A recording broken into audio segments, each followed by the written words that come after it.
अस्सलाम वालेकुम मेरे प्यारे दोस्तों, आपका हमारे YouTube channel study with Humera में स्वागत है। मैं हूं हुमेरा और अभी तक आपने हमारे ये यूट्यूब चैनल सब्सक्राइब नहीं किया तो जल्दी से इसको सब्सक्राइब कर दीजिए और बेल आइकन को प्रेस कर दीजिए ताकि आपको हर आने वाली नोटिफिकेशन मिलती रहे। तो आज हम क्लास 9th की ज्योग्राफी की बुक से चैप्टर 2 पढ़ेंगे, भारत का भौतिक स्वरूप। ठीक है, तो चलिए स्टार्ट करते हैं। तो सबसे जो पहला पॉइंट है वो है प्लेट विवर्तनिक का सिद्धांत। अब प्लेट, सबसे पहले बात आती है कि ये प्लेट क्या है। तो ये प्लेट वो नहीं है जो हमारे घरों में होती है। ये प्लेट जो है, प्लेट का मतलब होता है ज़मीन का भूभाग। मान लो ये ज़मीन है, ज़मीन का जो ऊपरी का हिस्सा होता है वो जो उसके ऊपर का भूभाग होता है या परपटी होती है उसको प्लेट कहते हैं।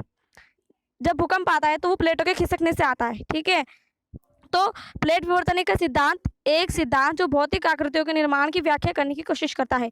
ये एक सिद्धांत है जो भौतिक आकृतियां जो हैं उनके की मतलब जो भौतिक आकृति है वो किस तरीके से बनी है, उनका निर्माण किस तरीके से हुआ है, व्याख्या करने की कोशिश करता है। व्याख्या मीन्स एक्सप्लेनेशन। फिर उसके बाद जो सेकंड पॉइंट है वो है प्लेट विवर्तनिक के सिद्धांत के अनुसार पृथ्वी की ऊपरी परपटी 7 बड़ी एवं कुछ छोटी प्लेटों से बनी है। जो प्लेट विवर्तनिक का सिद्धांत है उसके अनुसार जो पृथ्वी की ऊपरी परपटी है, मान लो कि ये पृथ्वी है, पृथ्वी की जो ऊपरी परपटी है वो कुछ बड़ी एवं 7 कुछ छोटी प्लेटों से बनी है। ठीक है, फिर उसके बाद जो तीसरा पॉइंट है वो है हिमालय को नवीन वलित पर्वत कहा गया है। हिमालय को क्या कहा गया है? हिमालय को नवीन वलित पर्वत कहा जाता है। ठीक है, फिर उसके बाद जो है फोर्थ पॉइंट वो है हिमालय की लंबाई 2400 किलोमीटर है तथा चौड़ाई कश्मीर में 400 किलोमीटर तथा अरुणाचल प्रदेश में 150 किलोमीटर है। जो हिमालय पर्वत है उसकी जो लंबाई है, टोटल लंबाई वो 24 किलोमीटर है और जो चौड़ाई है, इसकी जो चौड़ाई है वो 400 किलोमीटर है कश्मीर में, और अरुणाचल प्रदेश में 150 किलोमीटर है। फिर जो पांचवा पॉइंट है वो है देशांतरी विस्तार के अनुसार हिमालय को 3 श्रेणियाँ कश्मीर में बांटा जाता है। कश्मीर में हिमालय को 3 श्रेणियों में बांटा गया है। पहली है हिमाद्री, दूसरी है हिमाचल और तीसरी है शिवालिक। ठीक है, फिर उसके बाद जो छठा पॉइंट है वो है पूर्वांचल पटकाई नागा, मिजो तथा मणिपुर की पहाड़ियों से मिलकर बनता है। जो पूर्वांचल पटकाई हैं वो कहाँ कहाँ से मिलकर बनता है? तो वो नागा, मिजो तथा मणिपुर की पहाड़ियों से मिलकर बनता है। फिर उसके बाद जो सातवां पॉइंट है वो है अनायमुडी पश्चिमी घाट की सबसे ऊंची शिखर है। कौन सी है सबसे ऊंची शिखर पश्चिमी घाट की? वो है अनायमुडी। ठीक है, फिर उसके जिसकी ऊंचाई, और इसकी ऊंचाई कितनी है? इसकी ऊंचाई 2695 मीटर है, जबकि महेंद्रगिरी पूर्वी घाट का सबसे ऊंचा शिखर है। जबकि ये तो पश्चिमी घाट की अनायमुदी जो है वो पश्चिमी घाट की सबसे ऊंची शिखर है, और जो पूर्वी घाट है उसकी सबसे ऊंची शिखर कौन सी है? वो है महेंद्रगिरी, जिसकी ऊंचाई यानी 1501 मीटर है। फिर उसके बाद जो आठवां पॉइंट है वो है प्रायद्वीपीय पठार का वह क्षेत्र जहां काली मृदा पाई जाती है दक्कन ट्रैप कहलाता है। जो प्रायद्वीपीय का पठार है जहां पर काली मृदा पाई जाती है उसको क्या कहते हैं?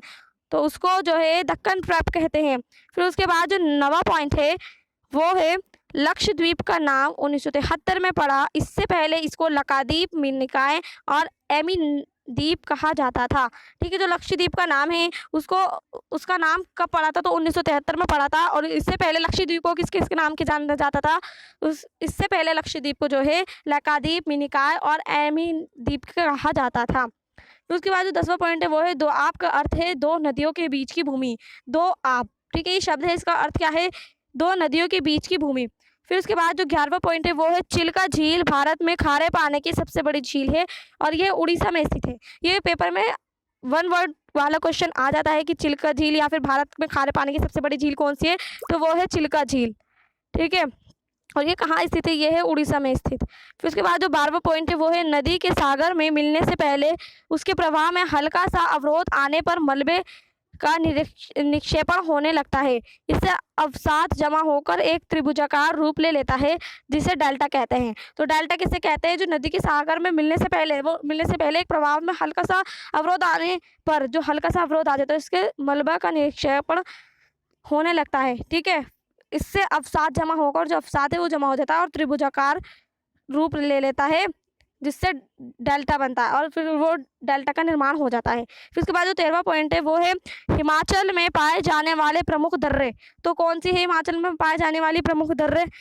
तो वो है काराकोरम दर्रा, रोहतांग दर्रा, बुर्जिल दर्रा, जोलीला दर्रा और पीर पंजाल दर्रा और शिपकिला दर्रा। ठीक है, फिर इसके बाद जो है हम अगर देखें भारत का भौगोलिक वितरण, भारत का भौगोलिक वितरण तो क्या है भारत का भौगोलिक वितरण? वितरण मीन्स बंटवारा। तो इसके अंदर 6 पॉइंट दिए गए हैं।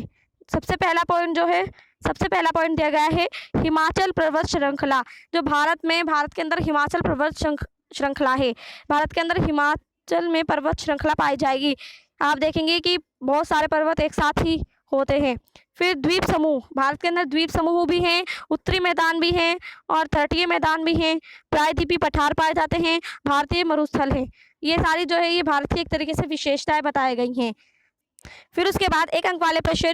तो पहला प्रश्न है हिमालय के रूप में ऊपर उठने के कारण किस समुद्र की समाप्ति हुई? तो कौन सा समुद्र है जो हिमालय के रूप में ऊपर उठने के कारण वो समाप्त हो गया? तो वो है टेथिस सागर। ठीक है, फिर उसके बाद जो दूसरा क्वेश्चन है वो है भारत में हिमालय का सबसे ऊंचा शिखर डैश है। तो कौन सा है?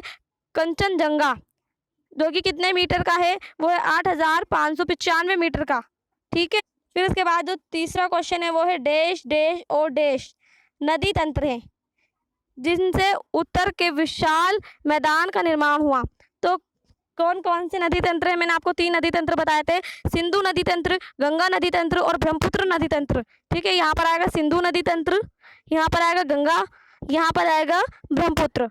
तो ये तीनों नदी तंत्र जो हैं ये ऊपर के विशाल मैदान का निर्माण हुआ है इनसे। ठीक है, फिर उसके बाद जो चौथा क्वेश्चन है वो है पुरानी तथा नई जलोढ़ मृदा को डैश तथा डैश के नामों से जाना जाता है। तो किस और किसके नाम से जाना जाता है? बांगर और खादर के नाम से जाना जाता है। बांगर आएगा यहाँ पर आएगा खादर। ठीक है, जो पुरानी और नई जलोढ़ मृदा है उसको बांगर और खादर के नाम से जाना जाता है। फिर जो 5वां क्वेश्चन है वो है प्रायद्वीपीय पठार को डैश व डैश में बांटा जाता है। जो प्रायद्वीपीय पठार है उसको किस और किस में बांटा जाता है? तो मध्य उच्च भूमि तथा दक्कन का पठार में बांटा जाता है। ठीक है, मध्य उच्च भूमि और दक्कन का पठार।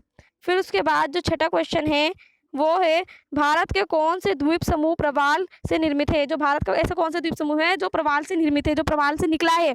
तो कौन सा द्वीप समूह है? वो है लक्षद्वीप। ठीक है, और फिर 7वां क्वेश्चन है एक स्थलीय भाग जो 3 ओर से समुद्र से घिरा हो क्या कहलाता है? एक स्थलीय भाग जो तीनों ओर समुद्र से घिरा हो वो क्या कहलाता है? तो वो जो है वो प्रायद्वीप कहलाता है।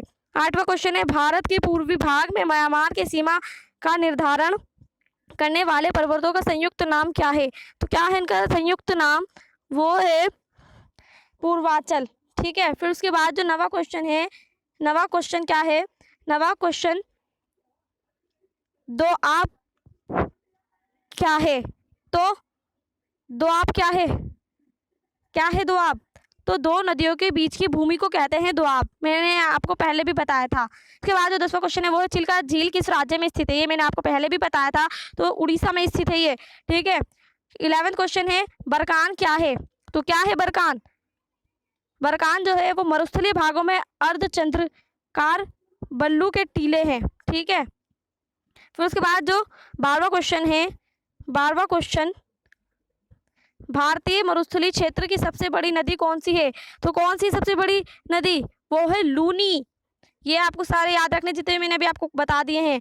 फिर उसके बाद फिर 13वां क्वेश्चन है भारत का एकमात्र सक्रिय ज्वालामुखी कहाँ स्थित है? तो कहाँ पर स्थित है?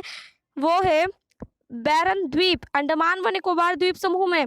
फिर 14वां क्वेश्चन है नदियां पर्वतों से नीचे उतरते समय शिवालिक की ढाल पर 8 से 16 किलोमीटर की चौड़ी पट्टी पर गुटिका का निक्षेपण करती है, जहां सभी सरिताएं इस पट्टी में विलुप्त हो जाती हैं। इस पट्टी को डैश कहते हैं? तो इस पट्टी को क्या कहते हैं? इस पट्टी को बाबर कहा जाता है। क्या कहा जाता है? इस पट्टी को बाबर। फिर उसके बाद जो 15वां और लास्ट क्वेश्चन है वो है बाबर के दक्षिण में सरिताएं एवं नदियां पुनः निकल आती हैं तथा दलदली क्षेत्र का निर्माण करती हैं। इसी क्षेत्र को डैश कहा जाता है? तो क्या कहा जाता है? इसी क्षेत्र को तराई कहा जाता है। ठीक है, सबसे पहले आपको ये दिख रही होंगी ये प्लेटें हैं, ये जो तीनों हैं ये प्लेटों की गति है। अभिसारी परिसीमा, अपसारी परिसीमा और रूपांतरण परिसीमा ये क्या है? ये तीनों है प्लेटों की गति। प्लेटों की विभिन्न गतियां पढ़ रहे हैं हम। तो जो सबसे पहली गति है वो है अभिसारी परिसीमा। तो इसमें क्या हुआ? प्लेट मैंने आपको पहले भी बताया था कि प्लेट क्या है। प्लेट जो है वो भूभाग को कहते हैं या परपटी को कहते हैं। तो देखिए एक प्लेट इधर से आई और एक प्लेट इधर से आई। ये वाली जो प्लेट है ये भारी प्लेट है और ये वाली हल्की प्लेट है।